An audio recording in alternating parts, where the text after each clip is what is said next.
All right. The classic album of the week this week is The Real Donovan. Has anybody heard of Donovan? Can't believe you haven't heard of Donovan. Okay, Donovan was part of the sort of the folk rock genre of the late 60s, early 70s. The song on this is called Catch the Wind. That's one of the sort of the big song from this album. But anyway, yeah, he was, there was a whole bunch of folk rock singing going on in the late 60s, and Bob Dylan was part of that at the beginning, and then, he went from folk into the rock and roll. But Donovan was still on the folk end of things, so Peter, Paul, and Mary and all that stuff. So anyway, you might want to just take a listen to Donovan, in particular this album, The Real Donovan. All right.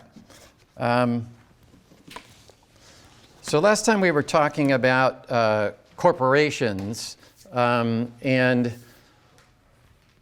historically we were talking about how in England in the 1600s, and how many have seen the movie Pirates of the Caribbean? Okay, all right. So in that movie, Elizabeth, she falls in love with the one guy. I forget the names of the guys, but the one guy was the head of, he commanded the ship of, and it was the East India Trading Company. Anybody remember his name? Nobody? And then what was the name of the guy that she falls in love with? Will Turner. Okay, yeah. So Will Turner. But anyway, that company is the East India Trading Company. The ship that the other guy is commander of is a corporation. Okay, and that was when. So the first corporations in the in England, you had basically a franchise too. You were like the monopolist franchisor for trading in this area. So you had the Hudson Bay Company and the East India Trading Company, etc.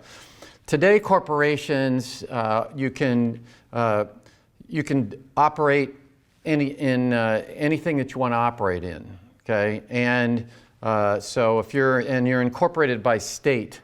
So the state of Michigan would, if you formed a corporation here in Michigan, it'd be incorporated in the state of Michigan. I happen to have a little S corporation, and every year I have to go ahead and file a fee with the state of Michigan in order to keep my incorporation status. And it's just a little. The thing about S corporations is they have that characteristic that we were talking about last time about limited liability. Okay, so anyway, I just was thinking about Pirates of the Caribbean on Thursday. So anyway, one of the problems in the corporation to deal with is what's called the principal agent problem.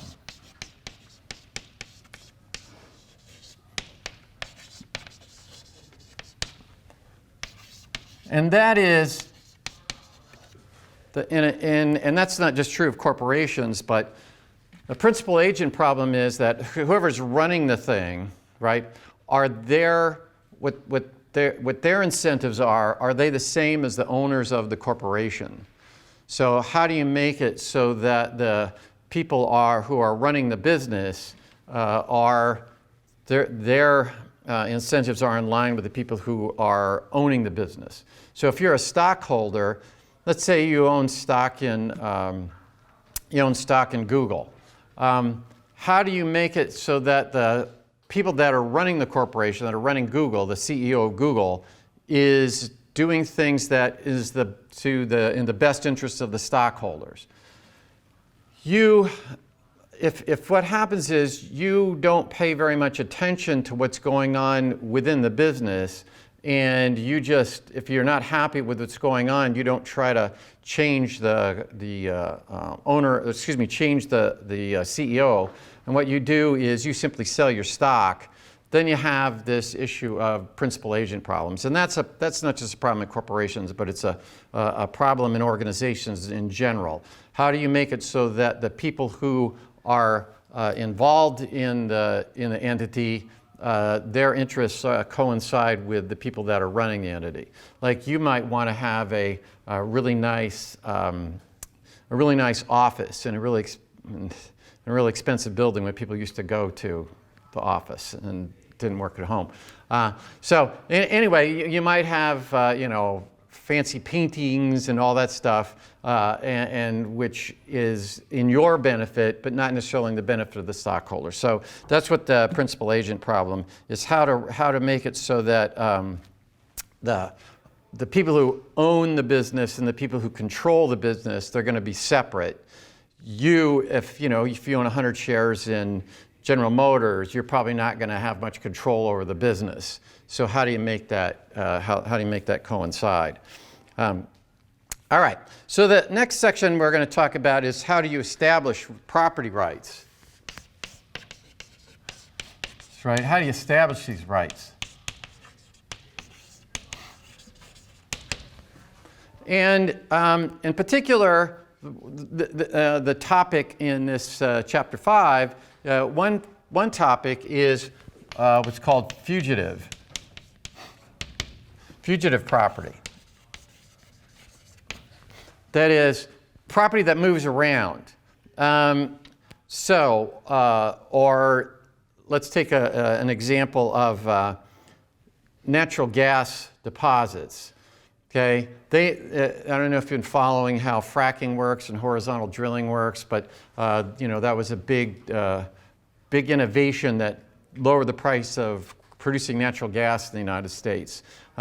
But what it does is that natural gas flows along. It's not just like in one spot. And so if you can get to a natural gas reservoir that's over here, if you can drill down and then go over and capture it, then do you have the right to it? Or does somehow I have the right to that natural gas reservoir underneath me? And if you've taken Professor Steele's courses, I'm presuming that he talks about water rights in the West in particular. That is, if you've got water flowing along here, and this is your ranch, right? And then this is the boundary of your ranch, and this is the river.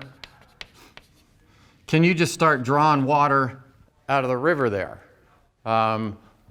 Or if you start drawing water out of the river, then what's going to happen to the people that's downstream? Or could you put a dam there, right? Could you put a dam and then make a reservoir around it? And if you do, you're going to affect who owns that property rights to the water. And so, again, this is a matter of thinking through incentives, right? How are you going to structure the law? And so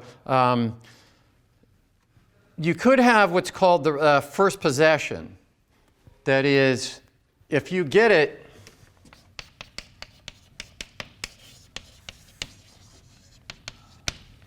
if you have first possession, whoever gets it first, they're the ones that own the thing.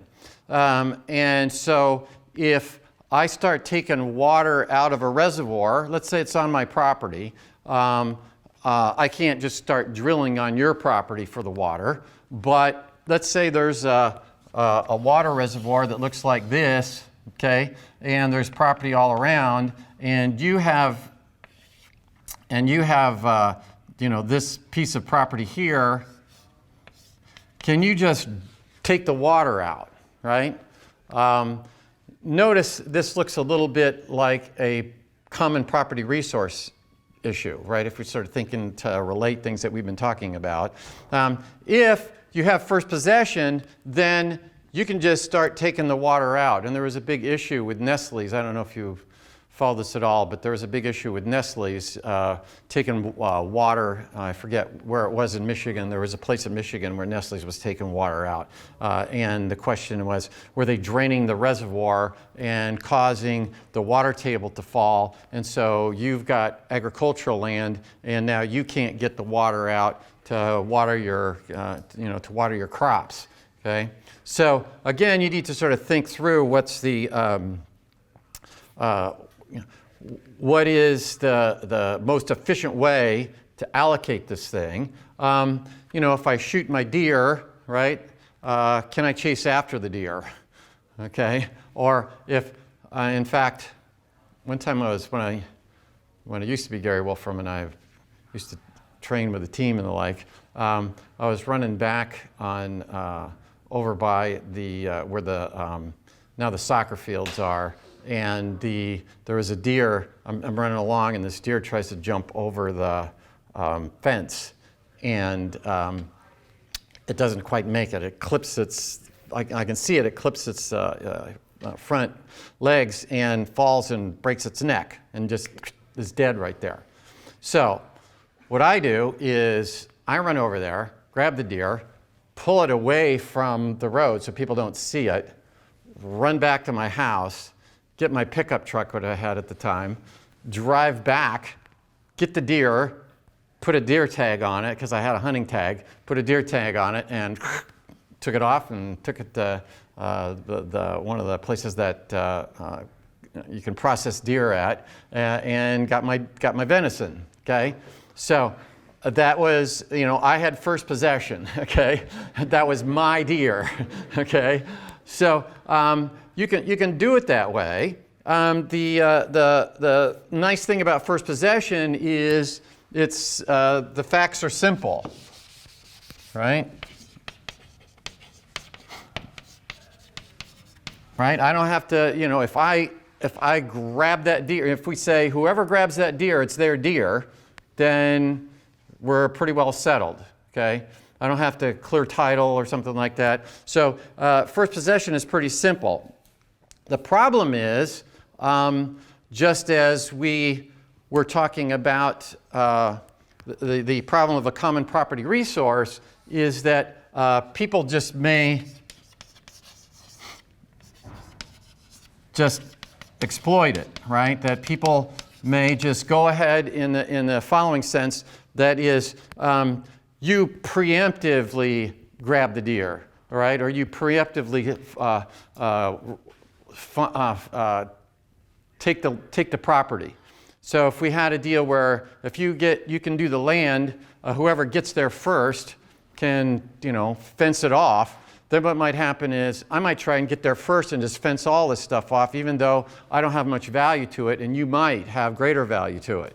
So I may go out, and it just as as I said, this common property resource problem is that you have an inefficient use of the resource because of people just grabbing it.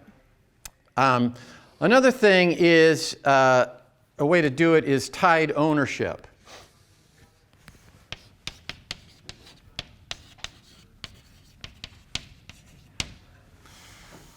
And tied ownership is just that if it's on your property, then you own it. Okay? So if you have this fugitive resource, like deer or water that might flow, or natural gas, which is in a big reservoir, and it's not in one spot, and you can draw it out from being somewhere else. Okay? One way you could do it is to just say, you know what?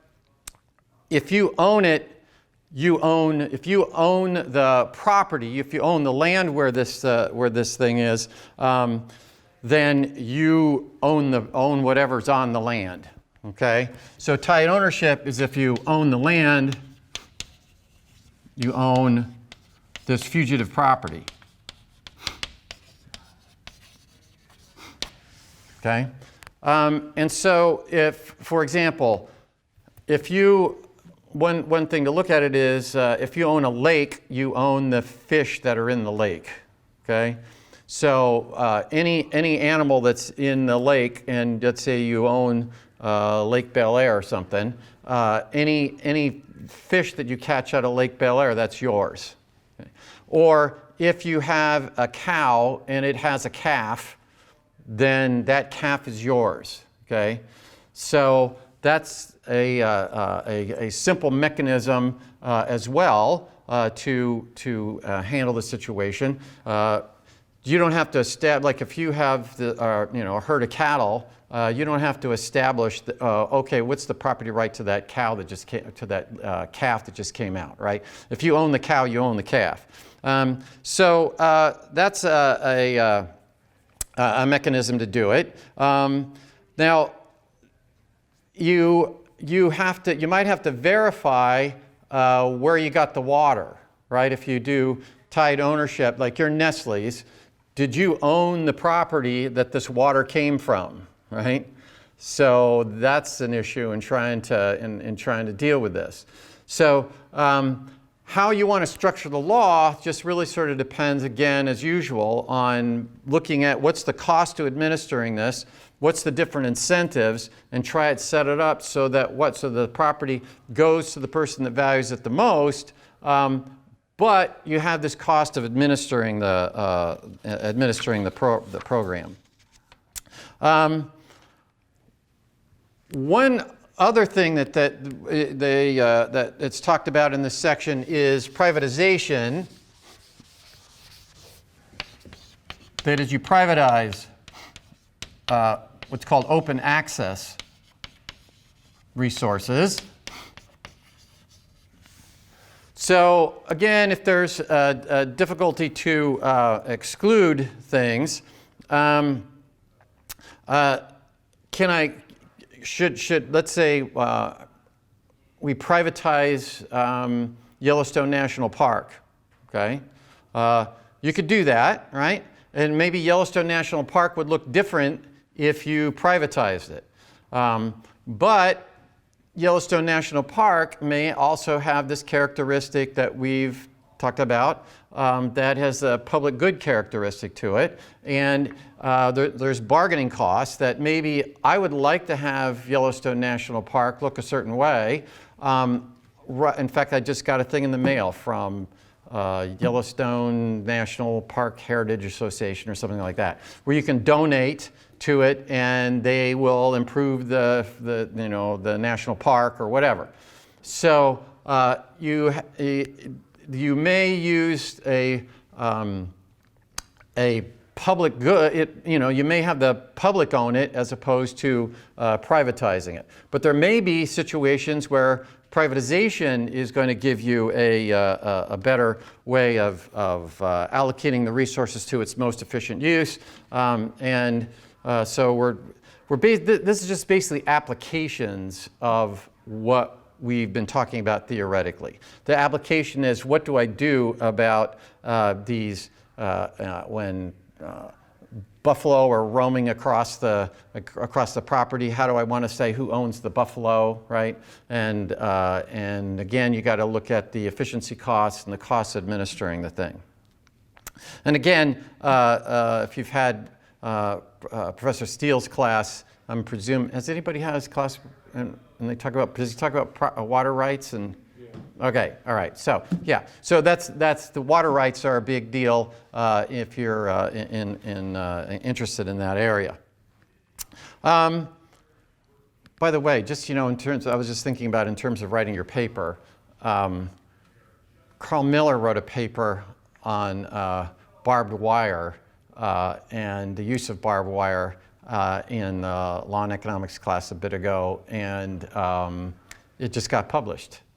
So just wanted to let you know that maybe you'll be super published by when you get done with this class through your paper. So anyway, these are sorts of, again, so just things to think about when you're looking into it. All right, so how do you record title, right?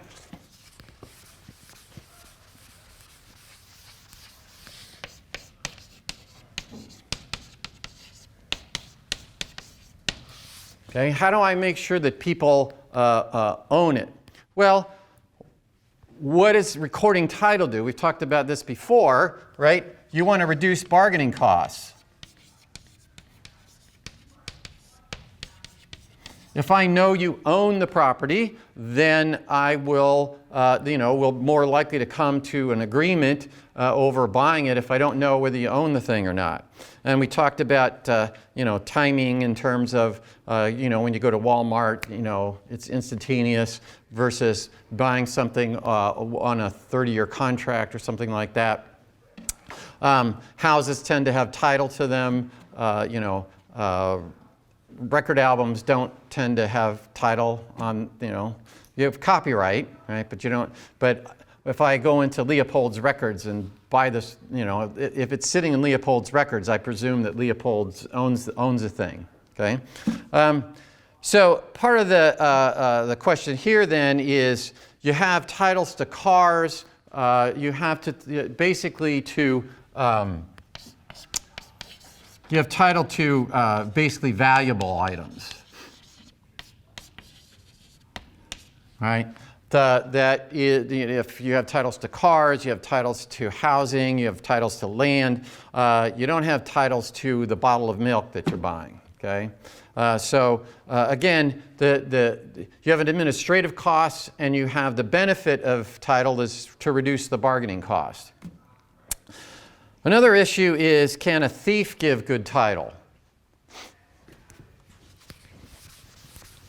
Right? That is, you steal somebody's car and you sell it to me, can you transfer the title to me, right?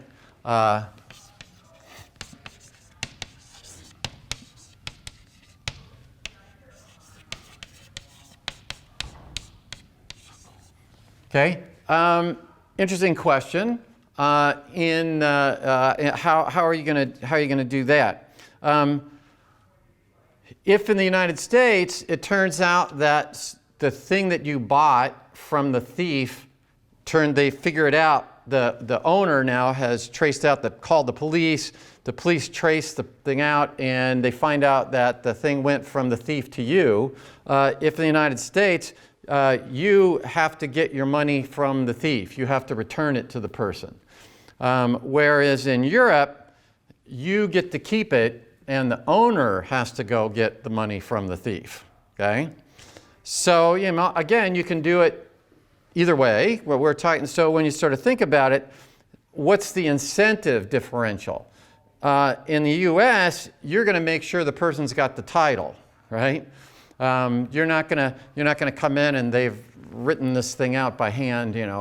Gary Wolfram owns the 1965 Ford Mustang. Okay, but in Europe, what are you going to do? You're going to make sure that you got your name on the thing, right? You're going to put your name on the book, or you're going to put your name on whatever the thing is. So the incentives are going to differ, and so how are you going to how should you structure that? Again, it makes a difference on what's cheaper, right? It may depend on, it certainly will depend on what the good is, or it could, depend on what the good is. Are you going to try to return this record album back to the person that has it? All right. So how do you want to make the law? Do you want to make the law that, hey, Micah stole this thing, and so therefore, I got to give it back to the rightful owner, or you just want to say, hey, I get to keep that, and the person that he stole it from's got to get the money from him, right? So you could structure it, again, you could structure the law as a combination. Remember, we've talked about you could have injunction and you could have compensation. So just any particular piece of property or any sort of level of value may determine how you want to do that. What do you do about what they've titled uncertainty of ownership?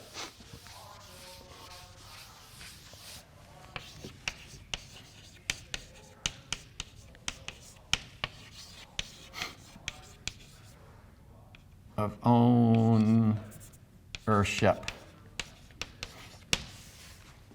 Well, one point to discuss in this uncertainty of ownership is what's called adverse possession.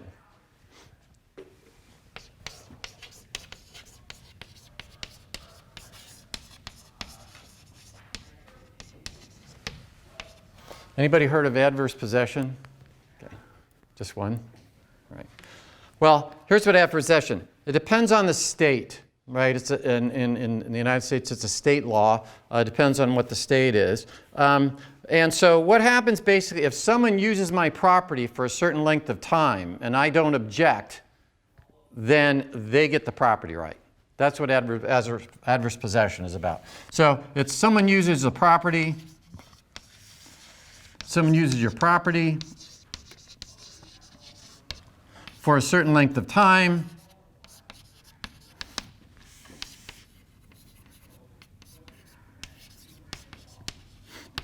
and you don't object,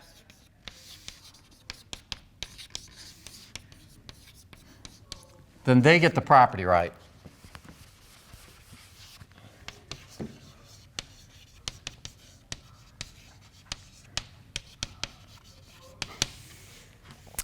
Now, so think about this.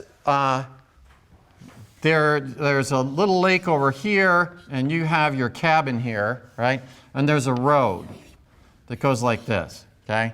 And what you've been doing for the last 25 years is that you have been driving on you've built a little dirt trail or something like that, what we used to call a single wide.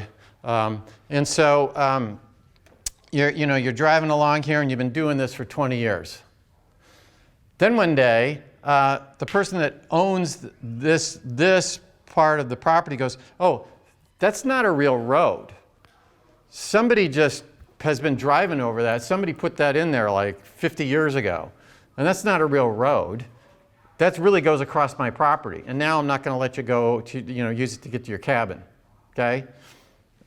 Adverse possession law would say, if they never objected to you, if they never stopped you in the last 20 years, if they never stopped you and said, hey, wait a minute, that's not a real road. That's just a trail that somebody, put in there. Or just the deer, it's a deer trail or something like that, right? If that happens, then the adverse possession would say, sorry, to the person that is objecting to your use, sorry, you never said anything for the last 20 years. And so that person now has been led to believe it. And because you never said anything, then they can use the road. Okay? Now, in the state of Michigan, it's 15 years. Just that's Michigan's statutory. And you have to be visibly doing it, right? It's not like, what was going on is like for the last 20 years, you'd wait till 2 o'clock in the morning, right? And you'd turn the lights off in your car and you'd drive through, okay? It has to be that it was open, right? And open and obvious. Just to make it clear that this person's just been doing it and you haven't said a word. And in particular, in Michigan, it's got to be actual, visible, open, notorious, exclusive, continuous, and uninterrupted for a period of 15 years. So basically what it's doing is it's saying, hey, if somebody's been using this property, they've been clear about it, they haven't been hiding it, and you haven't said a word in the last 15 years, they get to use the road. Mm-hmm. Is adverse possession like is a counter restart with a transfer of property? Like if I sold that cabin, but I've been using the road open for 10 years, does the new owner of the cabin only have 5 years before? Like, would they have a reasonable expectation of my pending adverse possession claim as part of the title of the house? That's a good question. I don't know that. Like, that's a very good question. His question was, what happens if I sell this? I've been doing open and notorious use of the road for 10 years, and then I sell the property.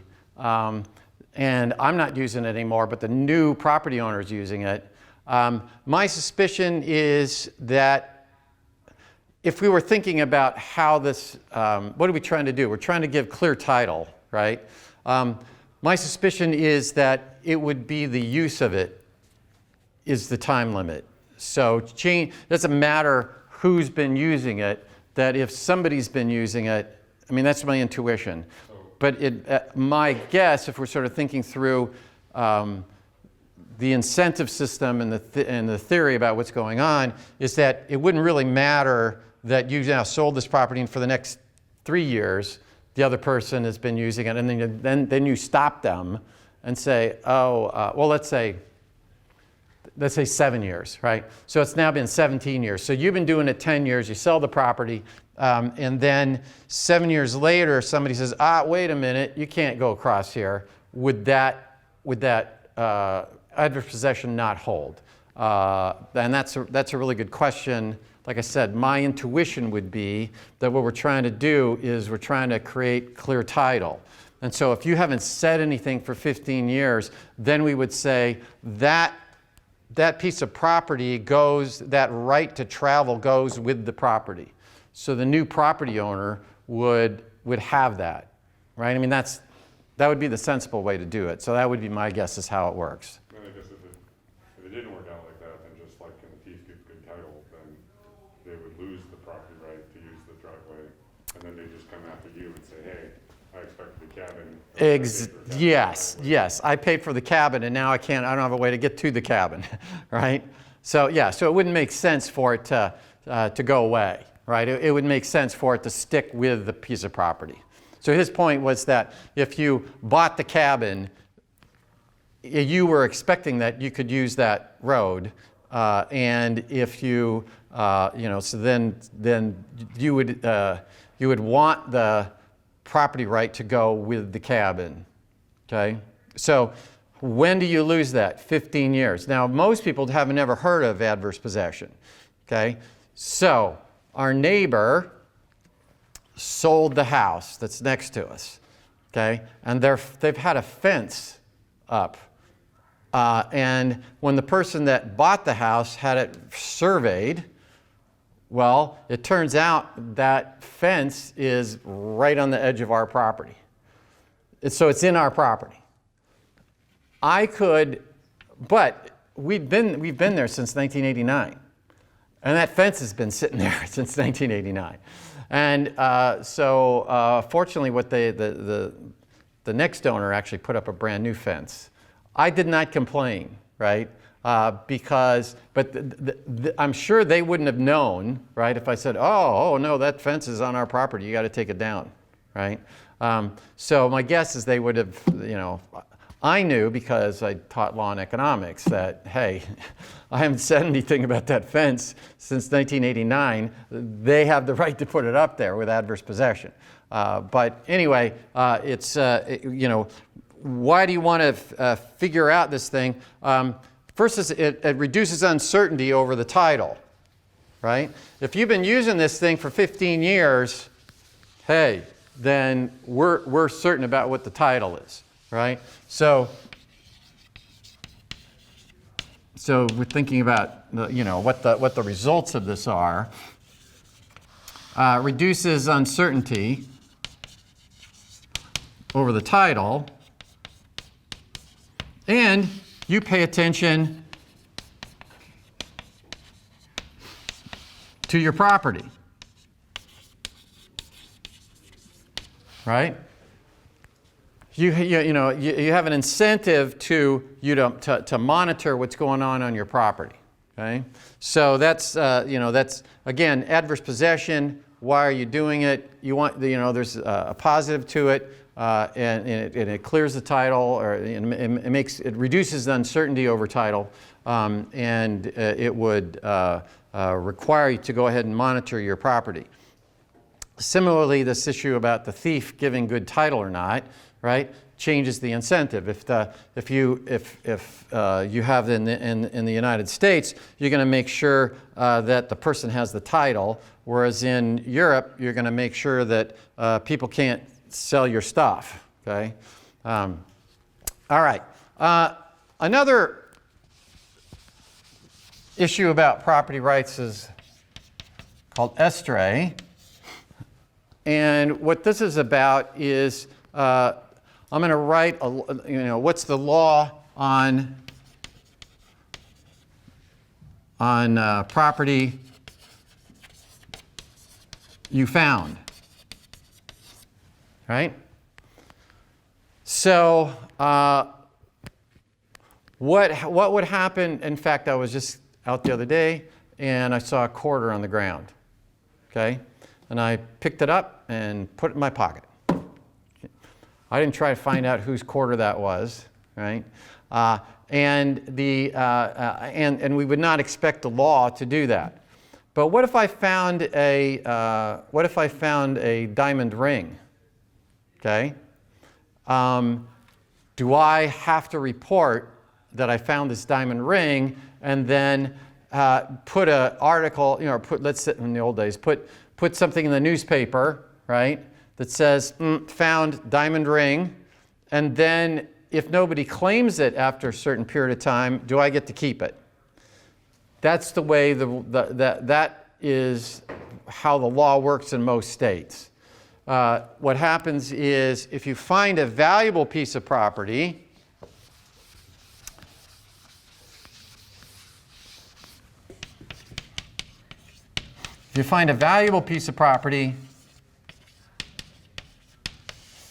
then you report it. And then and it is then allows depends on how it might structure, maybe the city or whatever would advertise that property was out there. You report it and it's yours if no one claims it after a certain period of time.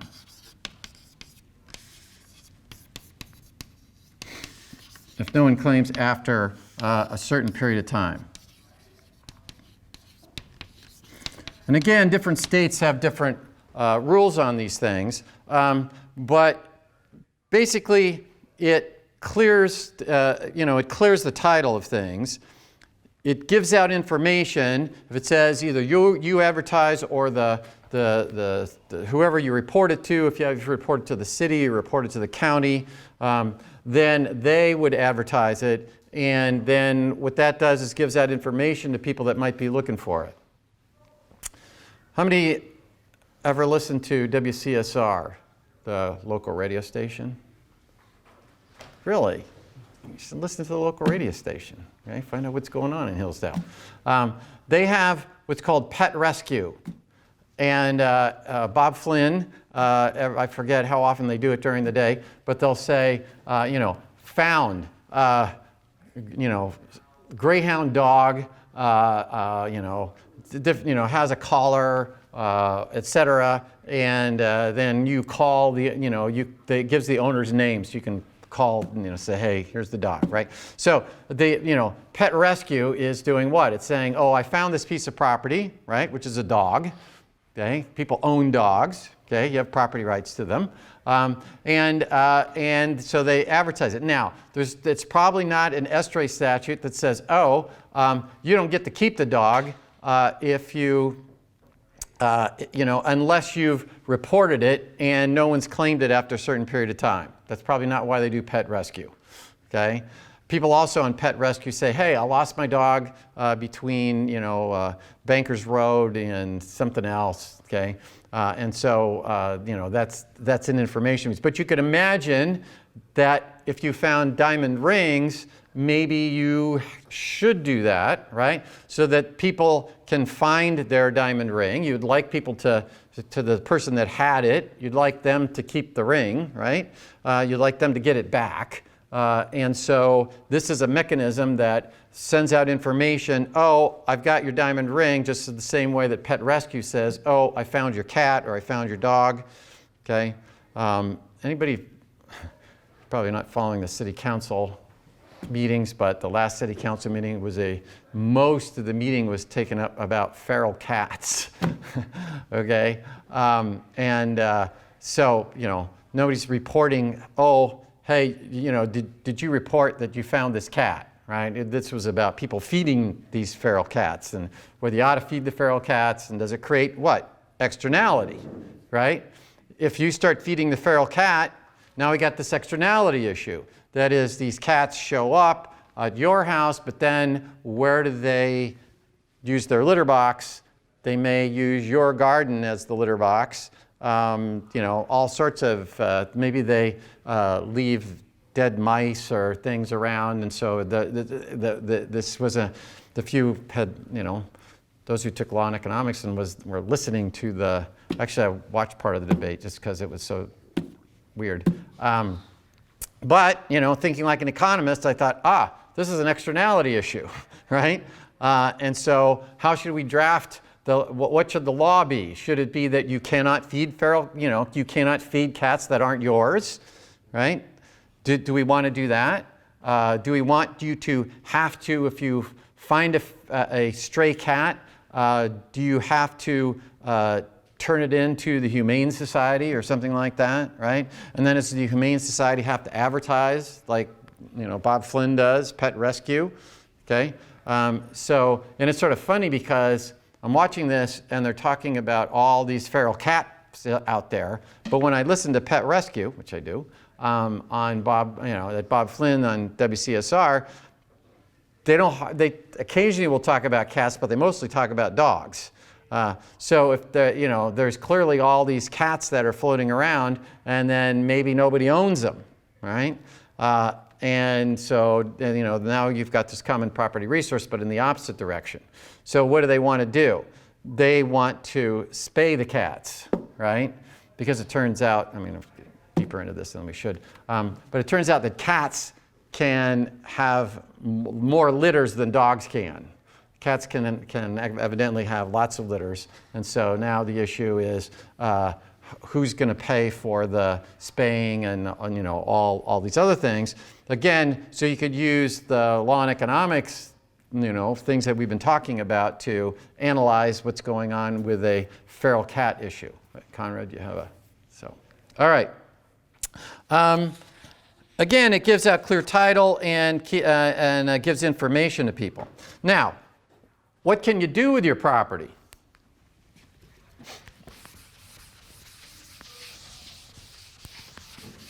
Again, topics of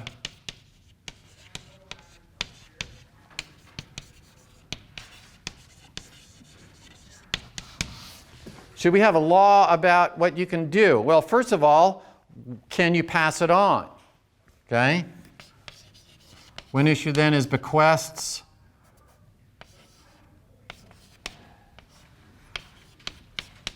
And inheritance. Now, historically, what was it? Like if this were the 15th century and we were passing on property, what was that called? It went to the mail, right? It went to the first mail. What was that called? Primogeniture. Yes, primogenitor, right?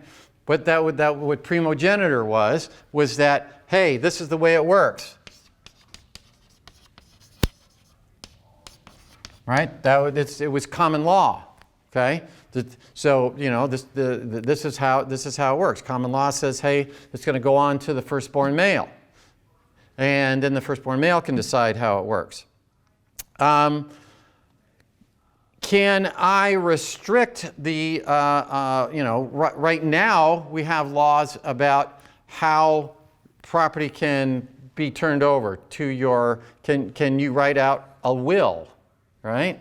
So, there's statutes about how wills work, right? Can you will your property to someone else?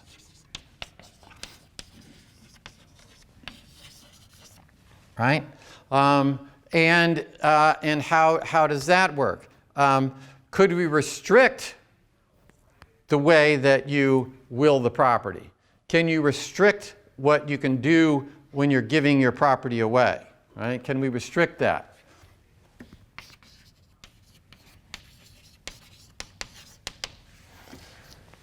And of course, that you now just got to sort of think through what the incentives of these things are going to be. If you people will try to circumvent it if you set it up in a way that they're not going to be happy with, right? People are going to figure out a way to get around any statutes. If what you do is you restrict it, right, there's an incentive to circumvent it.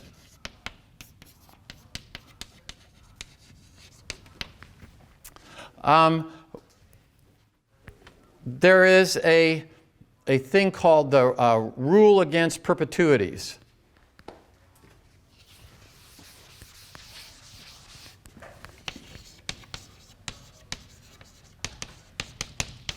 And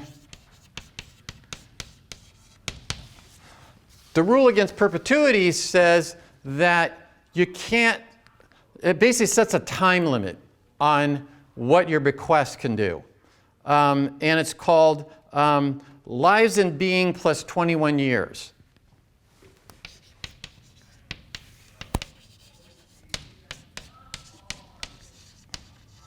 So you could give your money to your daughter, okay? You could give a bunch of money to your daughter, and then you can't restrict what she's going to do with the property.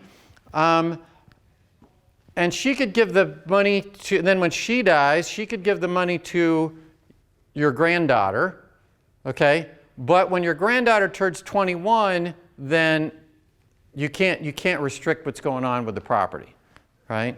So here's in my will, I can't say I'm going to give Conrad my house, but he has to do this, this, and this with it, right? He has to use it as a shelter for feral cats, okay?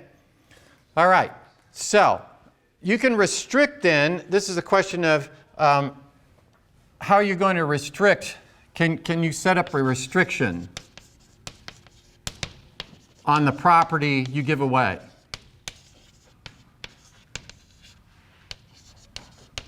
That's what this rule against perpetuity is.